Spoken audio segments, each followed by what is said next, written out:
Assalamualaikum warahmatullahi wabarakatuh. Innal hamdalillah nahmaduhu wa nasta'inuhu wa nastahdihi wa nastaghfiruhu wa natubu ilaihi wa na'udzu billahi min syururi anfusina wa sayyiati a'malina. May yahdihillah fala mudilla lahu wa may yudlil fala hadiya lahu.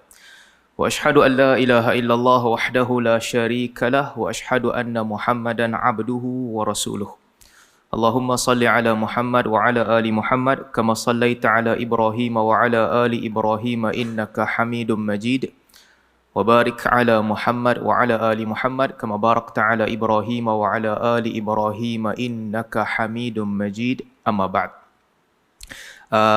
Terima kasih. Pertama sekali terima kasih kepada pihak penganjur yang sudi menjemput saya pada hari ini. Rakan-rakan penganjur daripada IQ, sahabat saya Dr. Profesor Dr. Rozaimi Ramli, rakan-rakan panel Dr. Abu Hafiz, Ustaz Abu Mubarak dan Dr. Anwar. Abu Mubarak, Abu Hafiz dengan Ustaz Anwar. Ustaz Anwar pun ada Abu juga dulu, kami panggil dia, ada gelaran. Sebenarnya sebagaimana yang disebut oleh Dr. Anwar tadi, Ustaz Anwar kami panggil lebih mesra dengan gelaran tu. Bila Dr. Anwar cerita bila dia ajak bahasa Arab petang-petang ramai yang tertirap tu, saya salah seorang yang belajar dengan dia bahasa Arab petang-petang lah, tapi tak tertirap. Saya bertahan sampai habis kelas. Jadi Ustaz Anwar ni antara orang yang awal-awal mengajar kami bahasa Arab. Bila kami belajar bahasa Arab dulu, masa tu dia tak ajak sastra lagi, dia hanya mengajar bahasa Arab. Dan saya masa tu memang tak tahu bahasa Arab, memang kosong pengetahuan. Petang-petang lah 4 jam, tiap-tiap hari 4 jam pergi kelas dia. Walaupun dia seorang yang baik, buat lawak, bila cerita kita seronok dengar, tapi 4 jam tiap-tiap hari selama 3 bulan, stres jugalah. Masa yang lama juga tu.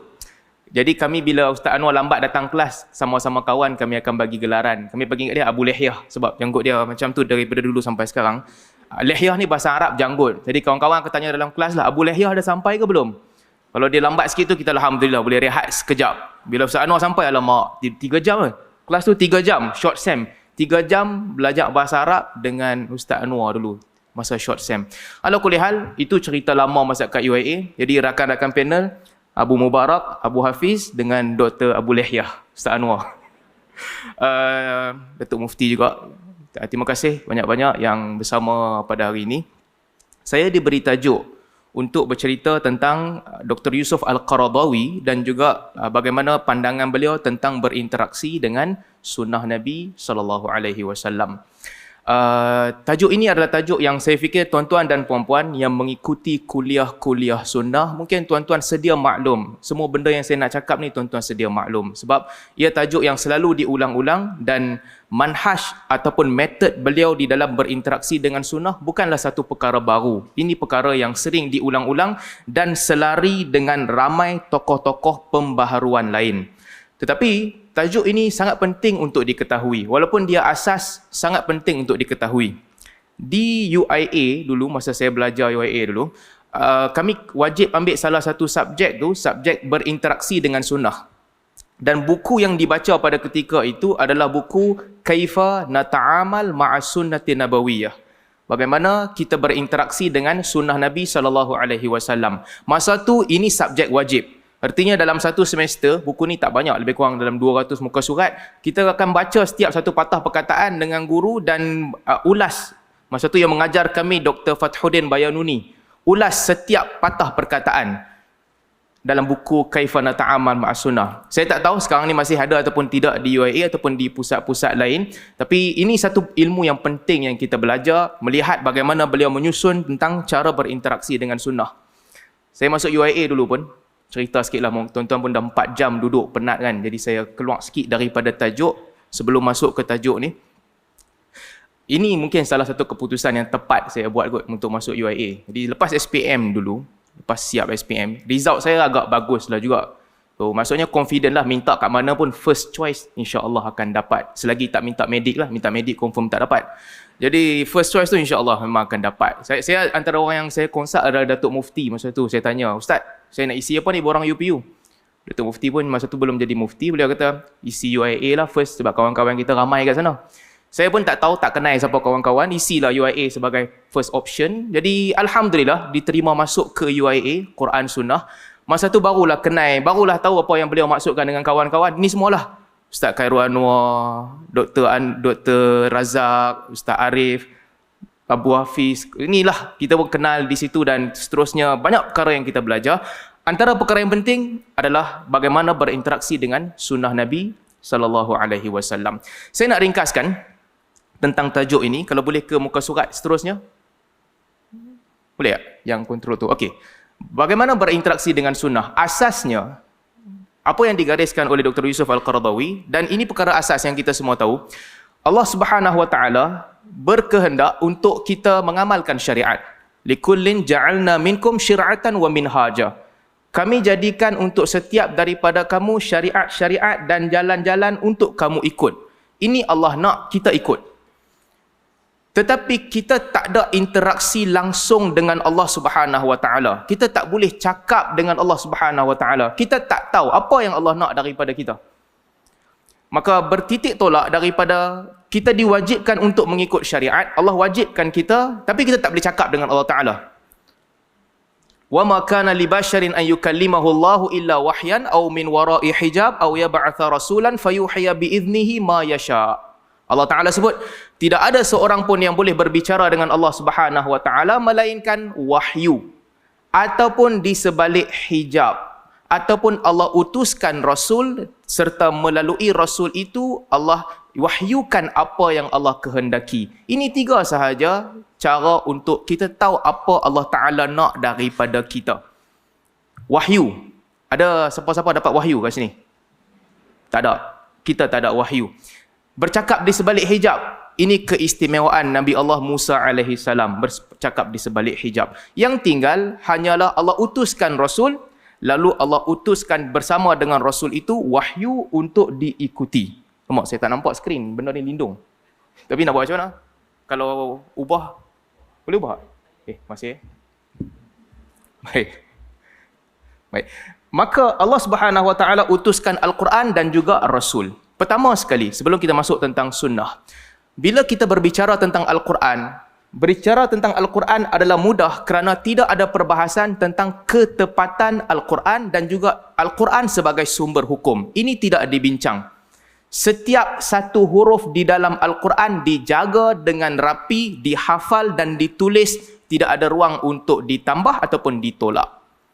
Satu. Yang kedua, demikian juga Al-Quran sebagai sumber hukum tidak pernah dipertikaikan oleh sesiapa pun. Sebab itu dalam ulumul Quran, dia tak ada nama dinamakan mustalah sebagaimana mustalahul hadis. Untuk mengkaji ilmu riwayat, tidak ada kepentingan di situ. Ada ilmu qiraat, ada perbandingan antara bacaan-bacaan dalam qiraat, tapi ia sekadar untuk memahami maksud, bukan untuk mengkaji ketepatan. Sebab Al-Quran telah pun diriwayatkan secara mutawatir. Tak boleh tambah, tak boleh kurang. Satu patah perkataan pun tak boleh, satu huruf pun tak boleh. Baik. Maka perbahasan tentang Al-Quran hanya merangkumi maksud yang dikehendaki daripada Al-Quran.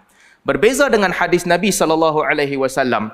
Apabila menilai hadis Nabi, ada 2 perbahasan utama yang mesti ditekuni oleh pengkaji hadis. Yang pertama adalah perbahasan tentang ketepatan hadis yang kita pegang.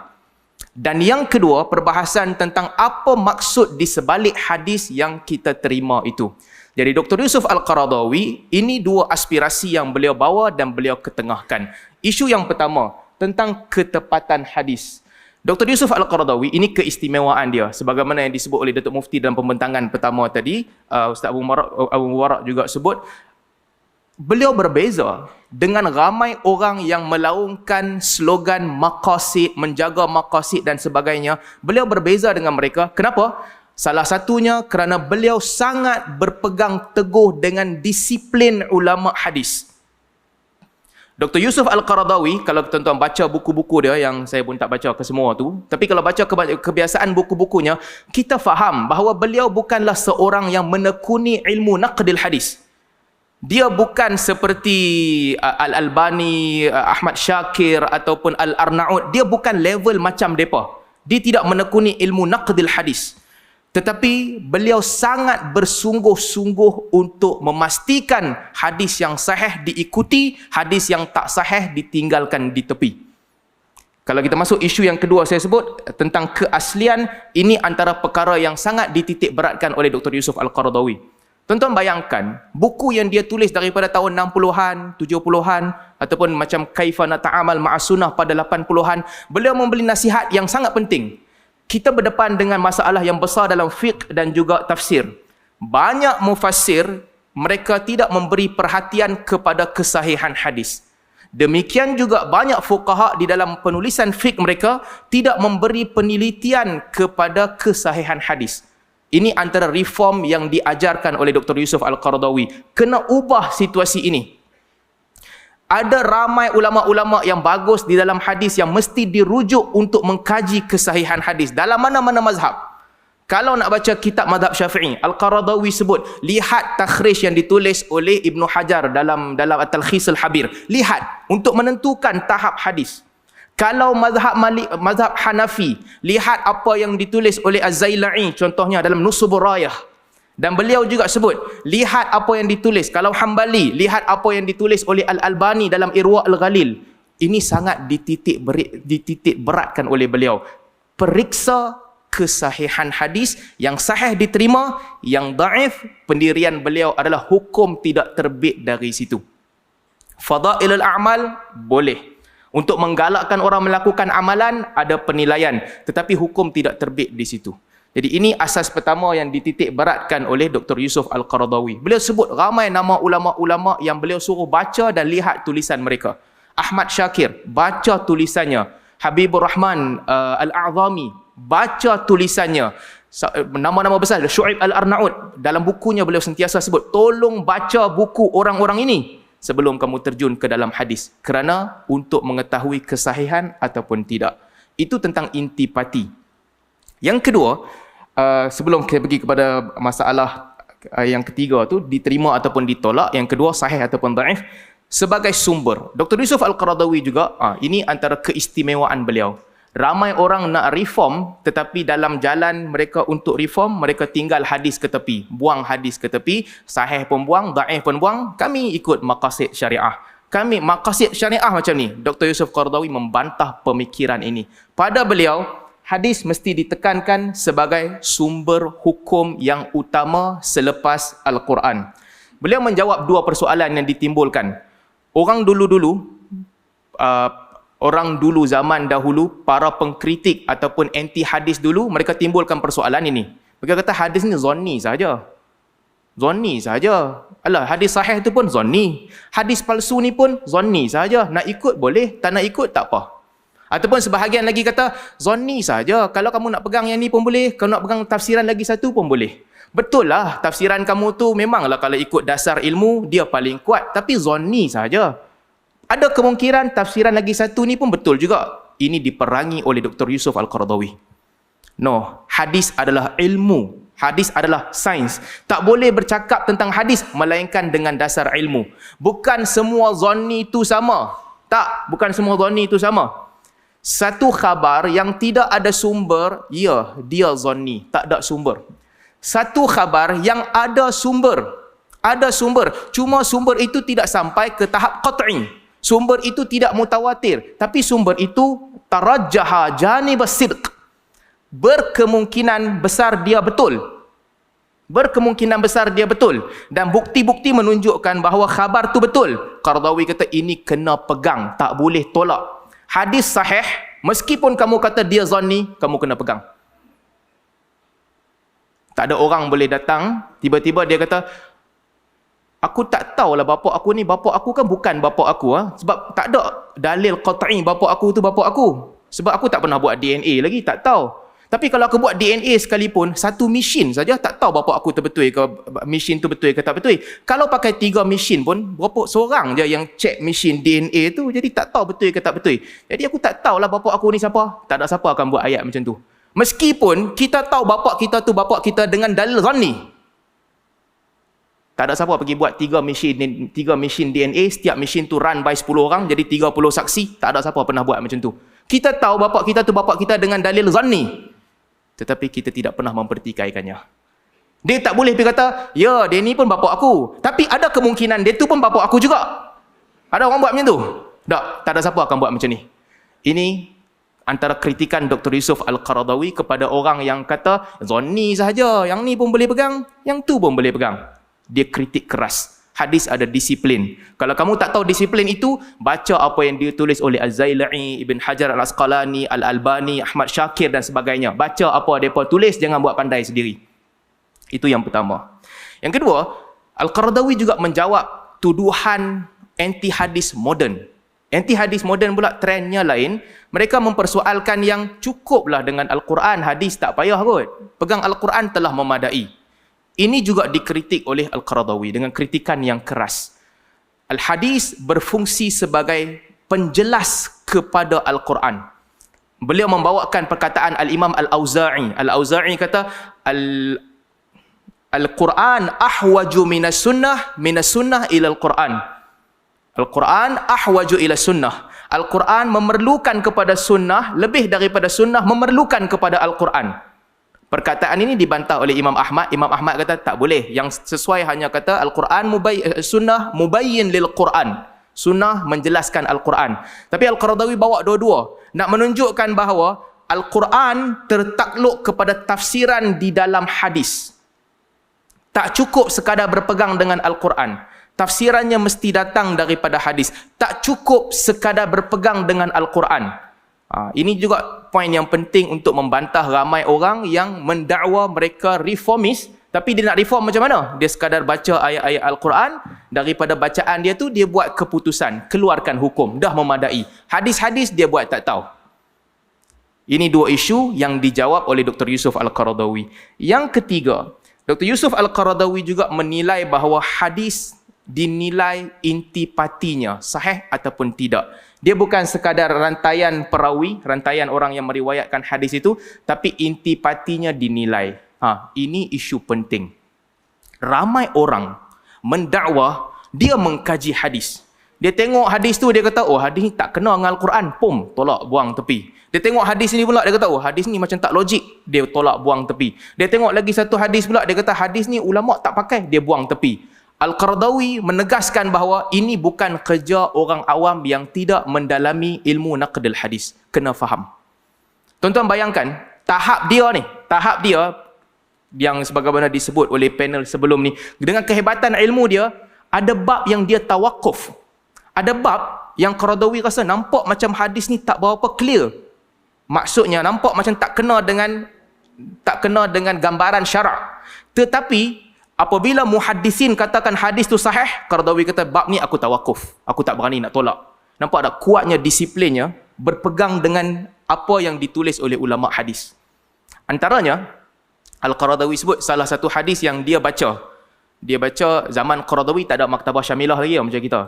Pak keluar hukum. Tak, zaman dia tak ada macam tu. Sebab tu dia kena taklid kepada tokoh-tokoh muhaddisin. Dia baca hadis, al-wa'idatu wal mau'udatu finnar. Anak yang ditanam dan orang yang tanam anak tu dua-dua dalam neraka. Al-Qaradawi baca hadis yang diriwayatkan oleh Abu Dawud dan selainnya. Al-Qaradawi kata apabila aku membacakan hadis ini, aku harap hadis ni dhaif. Sebab nampak macam apa dosa budak yang ditanam di dalam kubur tu, aku harap dia dhaif. Sehinggalah aku membaca takhrij Al-Albani. Apabila Al-Albani menulis takhrij, Al-Albani kata hadis ni sahih. Maka itu mengejutkan aku. Tapi Al-Qaradawi kata disebabkan itu, aku membaca beberapa jawapan yang ditulis oleh para ulama, aku tak tenteram, jadi aku mendiamkan diri tentang hadis ni. Ada penjelasan para ulama sebut. Ulama sebut yang anak-anak yang mati dalam keadaan kafir, mereka akan diimtihan, diuji oleh Allah Ta'ala di akhirat kelak. Dengan ujian tu menentukan mereka ke neraka ataupun ke syurga. Jadi gabungkan hadis itu dengan hadis ini menunjukkan Nabi SAW cerita tentang spesifik kes yang sahabat tanya. Sahabat tanya Nabi, ada satu perempuan, dia banyak buat baik tapi dia tak beriman dengan Allah, mati di zaman jahiliyah. Dia pernah bunuh anak kecil. Nabi kata, dia pun dalam neraka dan juga anak yang dia tanam tu pun dalam neraka. Sebahagian ulama kata ini spesifik kes. Nabi sebut tentang kes ini. Tetapi secara umum, budak-budak yang mati ketika kecil dalam keadaan kafir, Allah akan uji dia. Jadi Al-Qaradawi kata, memandangkan hadis ni sahih, jawapan yang dikemukakan oleh para ulama pada aku ada beberapa kesangsian, aku tawakuf, aku diamkan diri. Saya minta maaf tuan-tuan kalau perbahasannya agak berat sikit, saya cuma nak bagi contoh. Contohnya satu lagi hadis dalam riwayat Muslim, di mana seorang sahabat Nabi SAW datang kepada Nabi SAW, dia kata, aina abi, bapa aku dekat mana? Nabi kata, inna abaka finnar, bapa kamu dalam neraka sekarang, mati zaman jahiliah dulu. Dia nak jalan balik, Nabi panggil dia, datang sini semula. Nabi kata, inna abi wa abaka finnar, bapa aku dan bapa kamu di dalam neraka. Hadis ini Al-Imam An-Nawawi dalam syarah Sahih Muslim, beliau membahaskan panjanglah orang yang mati ketika fatrah sebelum datangnya Nabi SAW dan sebagainya, kedudukan mereka. Ada perbahasan yang panjang.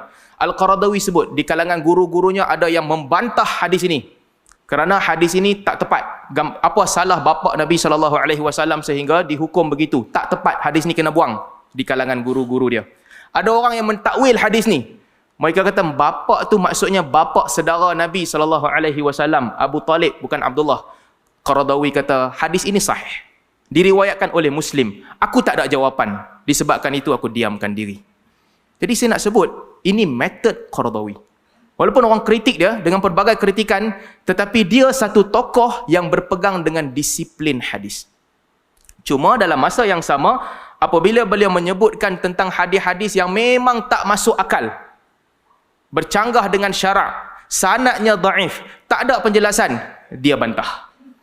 Qaradawi ni saya pun tak tahu mazhab dia apa. Bila kita baca buku-buku dia, kita tak tahu, dia tidak terikat dengan satu pemikiran Ahli Sunnah wal Jamaah, tapi dia hanya tunduk kepada sunnah, Al-Quran dan sunnah. Tak ada lah satu tafsiran yang dia sentiasa ikut.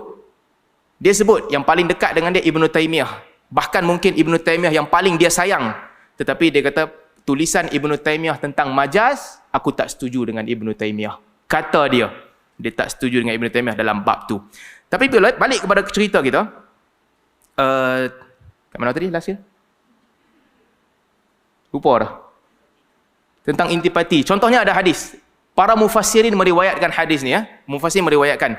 Apabila Nabi SAW membacakan ayat daripada surah An-Najm, afara'aitumul lata wal uzza wa manata tsalitsatal ukhra alakumudz dzakaru wa lahul unsa. Tidakkah kamu melihat Lat dan Uzza dan juga Manat dan juga apakah mereka ini semua ada anak-anak lelaki, Allah Taala ada anak perempuan.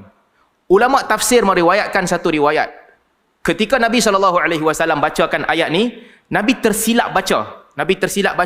Lidah Nabi SAW tiba-tiba tergerak untuk mengucapkan tilkal gharaniqul ula wa inna syafa'atahunna laturja. Sesungguhnya berhala-berhala itu tinggi dan syafaatnya sangat didambakan. Nabi tersilap sebut, kata ulama tafsir. Al-Qaradawi kata hadis ni tak masuk akal. Satu, sanadnya lemah. Yang kedua, tak mungkin Nabi akan mengucapkan ucapan itu secara sengaja ataupun tak sengaja. Berbeza dengan trend At-Tabari dululah. At-Tabari kata riwayat disebutkan begitu, lidah Nabi SAW sebagai ujian Allah kepada orang kafir. Nabi tersebut begitu, mereka pun terus sujud bila dengar. Mereka sujud sebab mereka ingat, Muhammad sama macam kita. Pertama, riwayat-riwayat ini dhaif. Yang kedua, Al-Qaradawi kata tak mungkin Nabi tiba-tiba nak ucap tilkal gharaniqul ula wa inna syafa'atahunna laturja. Tak mungkin Nabi nak kata sesungguhnya berhala-berhala itu semua tinggi dan kita mendambakan syafaatnya. Tak, ini dhaif dan ini mesti ditolak. Jadi, bahagian yang pertama tentang ketepatan hadis, manhaj Al-Qaradawi adalah sangat jelas. Ikut muhaddisin. Jangan buat pandai kalau tak tahu. Ini manhaj Al-Qaradawi. Dia sendiri tak buat takhrij sendiri. Dia tak cerita sendiri, rawi ni lemah, rawi ni kuat, rawi ni. Sebab itu bukan bidang kepakarannya. Dia tak buat. Tetapi ulasan-ulasan Qaradawi adalah selari dengan apa yang ditulis oleh para muhaddisin dalam bab ini. Kita dapat bacalah buku-buku dia tahun 60-an, 70-an lagi. Beliau merujuk penulis-penulis yang pakar di dalam hadis bagi menentukan kesahihan hadis. Itu isu yang pertama. Isu yang kedua, tentang hadis. Sunnah, satu, ketepatan. Yang kedua, tentang kefahaman. Bagaimana memahami hadis? Ini kejaguhan Dr. Yusuf Al-Qaradawi. Apabila beliau membahaskan bagaimana cara untuk memahami hadis, di sini kita akan nampak basmah, dia punya fingerprint, dia punya ketokohan yang ramai pengkaji hadis tidak mendalam pengkajian sepertinya. Al-Qaradawi menyebutkan, yang pertama, Nabi SAW itu basyaran rasulah, seorang manusia dan seorang rasul. Apabila Nabi SAW bertindak sebagai seorang manusia, kita tidak disyariatkan untuk mengikut Nabi SAW.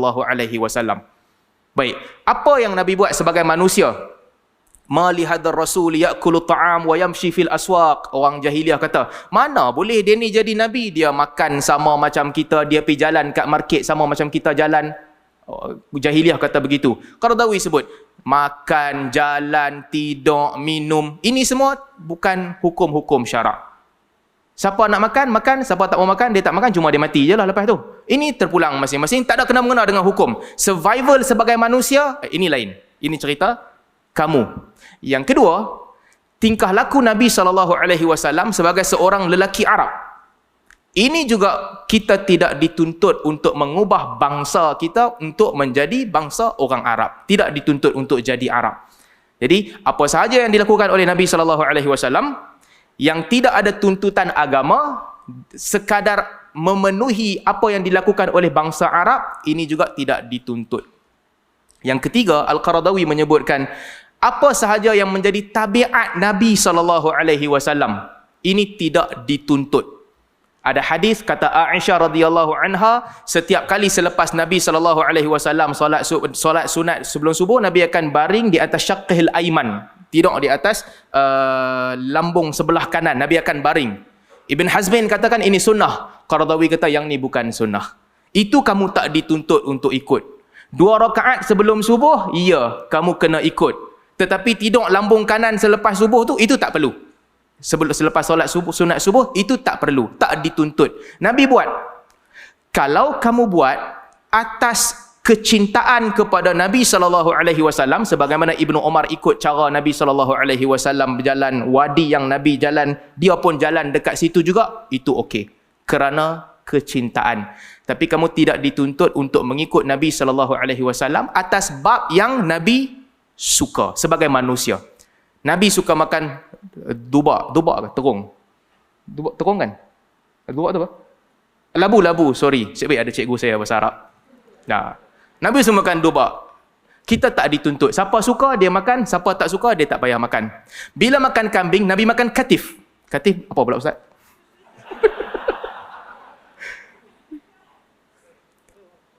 Mana kambing ada bau? Apa nama? Paha kambing. Nabi suka makan katif, paha kambing. Kita tak dituntut untuk suka paha kambing. Ini semua kesukaan Nabi SAW. Dalam sukan, Nabi suruh bersukan. Apa sukan yang Nabi suka? Nabi suruh orang memanah, ya, Nabi suruh orang memanah, Nabi puji orang memanah. Irmi ya bani Ismail fa inna abakum kana ramiyan. Wahai anak-anak Ismail, panahlah kamu kerana bapa kamu seorang pemanah. Ya, Nabi bolehlah Nabi suka. Tapi yang tu ada tuntutan sebab membantu untuk perang. Wallahu alam. Antara sukan yang Nabi suka lari. Ada riwayat Nabi lari dengan Aisyah, ada riwayat yang para sahabat sebahagian mereka lari. Ada riwayat Nabi suka wrestling juga. Nabi bagus wrestling. Jadi siapa yang suka wrestling, dia masuk wrestling, okey. Tak ada keperluan untuk semua orang masuk wrestling. Tak payah. Puan-puan tak payah masuk, tak apa. Tapi kalau siapa nak masuk, terpulang pada dia. Tidak dituntut. Begitu juga dengan lari. Tak payah register maraton. Tak apa. Cuma Nabi suka. Sukan-sukan lain boleh buat juga. Itu isu yang pertama, Nabi SAW sebagai manusia. Isu yang kedua, apabila Nabi SAW sampaikan sesuatu yang mengandungi unsur syarak, ini mesti diikut. Ini mesti diikut. Dan dalam pada mengikuti sunnah Nabi SAW yang sebahagian daripada syariat, kena nilai hadis itu daripada sudut pandang orang yang hidup di zaman Nabi SAW, memahami ucapan Nabi. Apa konteks yang disampaikan? Ini susah sikit saya nak cerita sebab saya duk prepare beberapa contoh dalam kepala anak abang. Ada hadis yang kita rasa maksudnya begitu, tapi maksudnya lain. Saya duk fikir beberapa contoh, tapi masalah dia kebanyakan contoh tadi dalam sesi pertama Datuk Mufti dah sebut semua contoh. Jadi saya pun nak kena fikir contoh lain pula yang kena dengan apa yang disebut oleh Qaradawi. Satu, Qaradawi menyebutkan kepentingan untuk menghimpunkan riwayat untuk faham maksud. Dia tak boleh baca satu hadis sahaja. Itu tak boleh. La'anallahu zairat. Allah melaknat perempuan yang banyak menziarahi kubur. Di antara salah satu hadis Nabi SAW. Laknat Allah kehadap zairatil kubur wal mutakhidina 'alaiha al masajid. Allah melaknat penziarah kubur di kalangan perempuan dan orang yang mendirikan masjid di atas kubur. Satu. Baik. Kalau orang baca hadis ni, mungkin dia akan anggap, oi, perempuan jangan ziarah kubur, kalau ziarah kena laknat. Al-Qaradawi kata, ada kepentingan untuk menilai semua hadis dalam bab sebelum kamu keluarkan hukum. Ada hadis lain yang Nabi SAW sebut, kuntu nahitukum an ziyaratil qubur fazuruha fa innaha tudzakirukumul maut. Dulu aku halang kamu ziarah kubur, sekarang pergilah ziarah kerana dia mengingatkan kamu kepada kematian. Ada hadis Aisyah radhiyallahu anha bertanya kepada Nabi SAW, kalau aku pergi kubur nak baca apa? Nabi kata, apabila pergi ke kubur, bagilah salam kepada penghuni kubur. Kalau kena laknat, Aisyah tanya, pergi kubur nak baca apa? Bayangkan, kalau betul-betul perbuatan tu dilaknat, jawapan Nabi mestilah kata, aku kata perbuatan tu dilaknat, hang tanya aku pergi sana nak baca apa? Tak.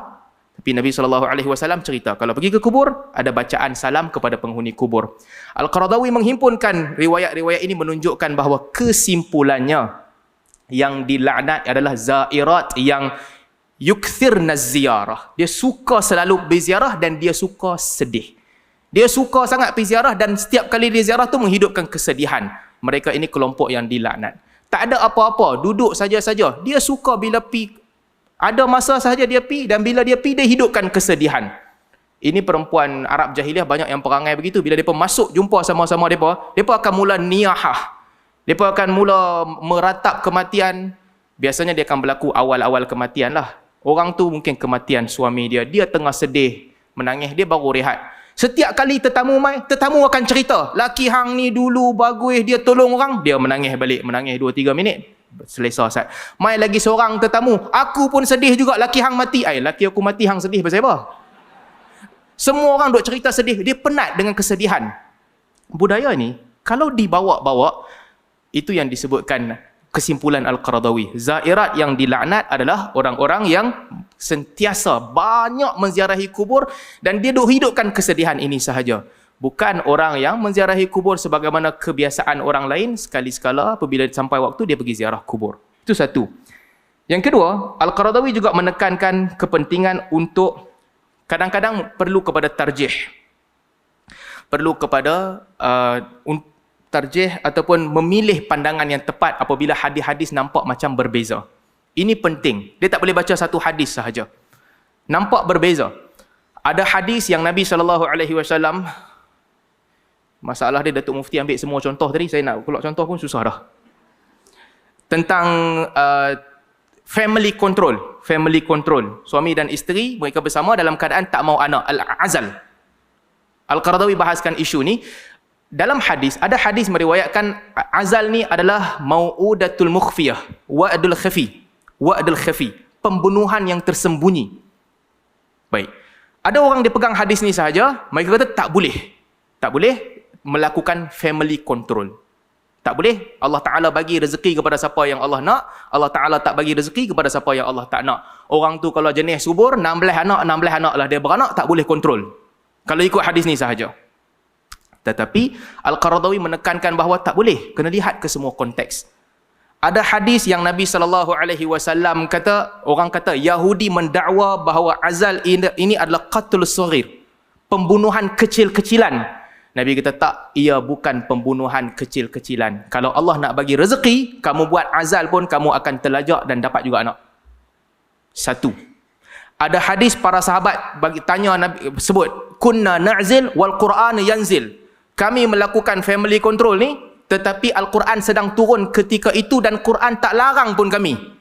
Al-Qaradawi bila kumpulkan ke semua ini, dia menunjukkan bahawa riwayat-riwayat yang paling tepat dalam bab ini menunjuk, habis masalah? Okey, sorry. Menunjukkan bahawa ini isu yang tidak ada masalah padanya. Dia kata 5 minit, ada lagi 1, 2, 3, 4. Mana satu yang best untuk kita cerita? Yang mana? Sila pilih satu, ada 3. Saya tak ada masa nak sebut semua ni. Semua tak ada, Ustaz Abu marah. Baik, yang last sekali lah, maksud. Ini juga penting untuk melihat maksud lafaz yang diucapkan oleh Nabi SAW. Kadang-kadang ada lafaz yang maksudnya bukan seperti yang kita bayangkan. Inna min asyaddin nasi adaban yaumal qiyamah al-musawwir. atau al-musawwirun dalam riwayat Al-Bukhari. Di antara orang yang paling kuat di azab pada hari kiamat adalah cameraman. Mana cameraman? Hadis riwayat Al-Bukhari. Ada orang yang dia keras. Dia kata siapa jadi cameraman, ni orang yang paling kuat dilaknat, diazab di akhirat kelak. Jangan jadi cameraman. Ambil kamera ni semua, tolak mic kat saya. Sebab laknat besar. Al-Qaradawi membincangkan, iya, lafaz yang disebut adalah taswir, musawir. Tetapi maksudnya bukan seperti maksud yang kamu bayangkan. Kerana kamera tak ada lagi di zaman Nabi SAW. Takkan Nabi nak cakap tentang satu benda yang tak wujud. Perkara itu kalau tak wujud, kamu cakap, Nabi tak cakap tentang benda yang tak wujud. Nabi bercerita tentang orang yang melukiskan potret, lalu potret itu diagung-agungkan. Orang yang melukiskan naht, dia buat bentuk orang jadi macam kayu dan sebagainya, ini asyaddin nasi azaban yaumal qiyamah. Mereka ini antara orang yang paling besar diazab di hari kiamat. Bukan kameraman yang tangkap gambar, fotografer tu. Sebab kerja tu di zaman Nabi SAW belum wujud lagi, Nabi takkan cakap tentang perkara itu. So ini tentang maksud lafaz. Boleh satu lagi? Siana. Jauh mai ni. Baik.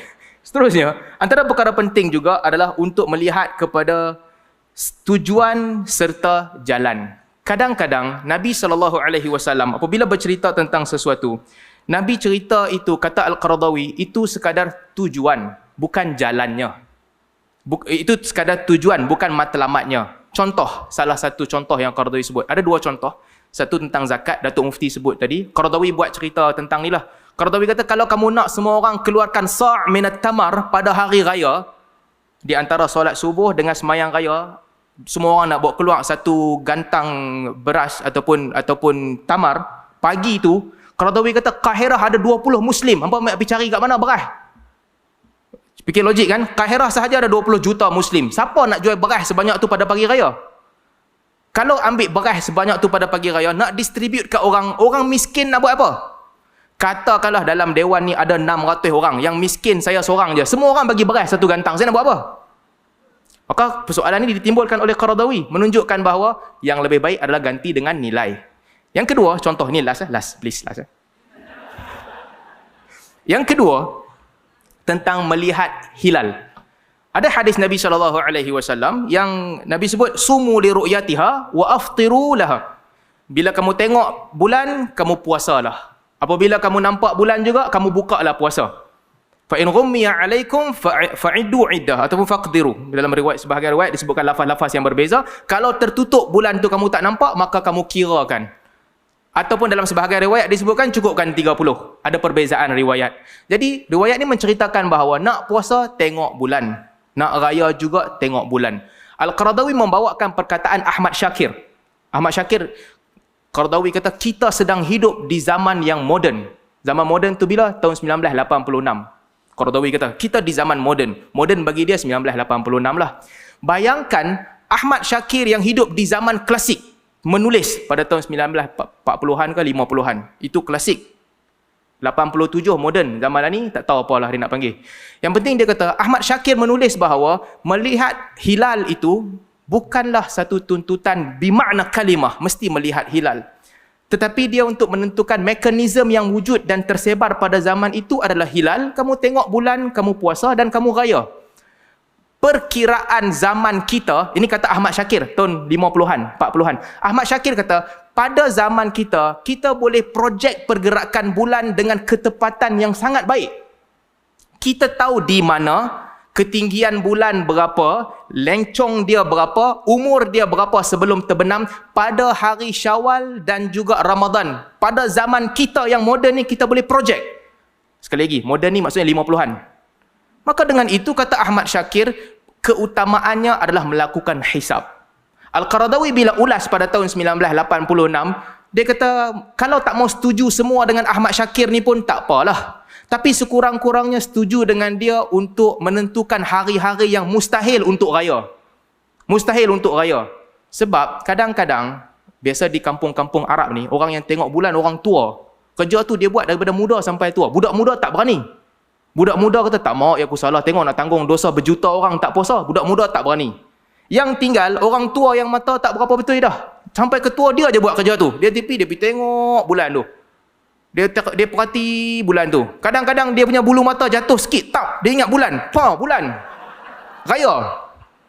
Qaradawi kata, sekurang-kurangnya pastikan hari yang tak mungkin untuk raya, jangan bagi orang raya. Kalau tak mau pakai sepenuhnya fatwa Ahmad Syakir pun. Tetapi Qaradawi menyebutkan, dia kongsilah perkataan Ahmad Syakir tu, ini semua menunjukkan yang ada matlamat di sebalik suruh tengok bulan. Dan matlamat itu, cara untuk mencapai matlamat itu mungkin berbeza. Saya minta maaf, takat ni je lah dia pun duk tengok saya macam tu. Saya berhenti dulu. InsyaAllah ada kesempatan, kita sambung pada kesempatan lain.